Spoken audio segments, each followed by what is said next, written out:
Avoir un enfant avec un TSA, pour moi, c'est surtout avoir beaucoup de patience, de compréhension, de devoir sans cesse expliquer les choses plusieurs fois, de nombreuses fois. Il y a une période où il passait une semaine entière à pleurer devant son yaourt à la fin du repas.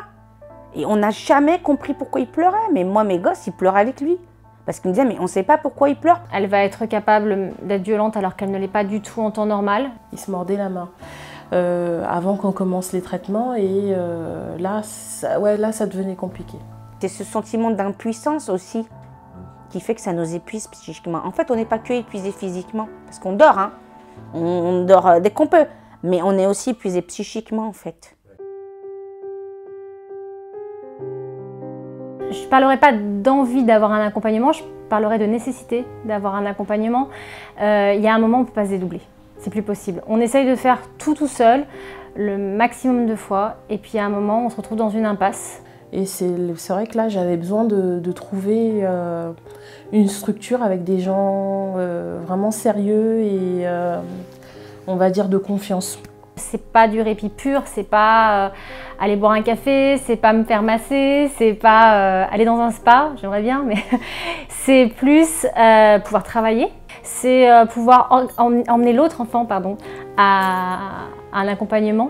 On sait qu'on a laissé notre enfant de bonnes mains, on n'est pas stressé parce qu'on se dit oh là là, mon Dieu, qu'est-ce qui s'est passé encore, machin, non. Bon. C'est aussi dû au fait qu'elle était formée, c'est aussi dû au fait que c'était une personne qui était ouverte, qui était souriante, voilà, elle respirait tout ça. Nous, on est complètement apaisés. Que ce soit moi, mon conjoint ou même les enfants qui nous l'ont dit récemment, ils sont apaisés, ils n'ont aucune inquiétude, ils ne pensent plus à Adil. Ce soutien est devenu indispensable maintenant. Et je m'en rends compte parce qu'il arrive qu'elle ne soit pas là. Et quand elle n'est pas là, c'est compliqué.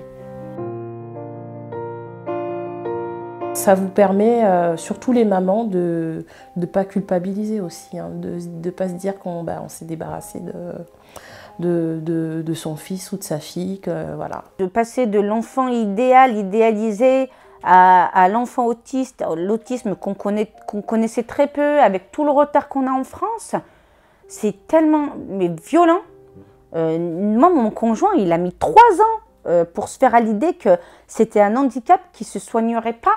Je pense que dans l'autisme, il y a énormément de culpabilité déjà, parce qu'on se dit que voilà, on a mis au monde un enfant qui est différent, qui a des soucis, c'est pas facile. En fait, l'autisme pour moi, c'est pas forcément que du négatif, parce qu'on vit avec le handicap.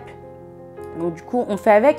C'est la façon dont la société le prend en charge qui nous met en difficulté en fait. Et c'est ce retard en France qui nous met en difficulté.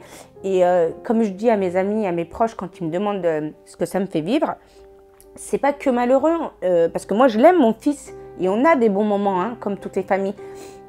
Mais ce qui m'inquiète en fait, c'est qu'on est condamné à vie, et on se dit qu'on va refiler ça aussi peut-être à nos proches, à nos enfants. Et du coup, si on peut avoir un maximum de répit pour accumuler un maximum de super bons moments, super bons souvenirs et d'apaisement, et ben c'est cool parce que ça nous permettra de mieux vivre, mieux survivre le handicap. En fait. C'est peut-être la seule chose qui est compliquée, c'est de se dire qu'on ne sait pas combien de temps ça va durer. Et on sait que pour ça, il faut des dons. Et on remercie tous ceux qui participent à cette association et qui permettent à cette association d'exister. Merci beaucoup à vous tous.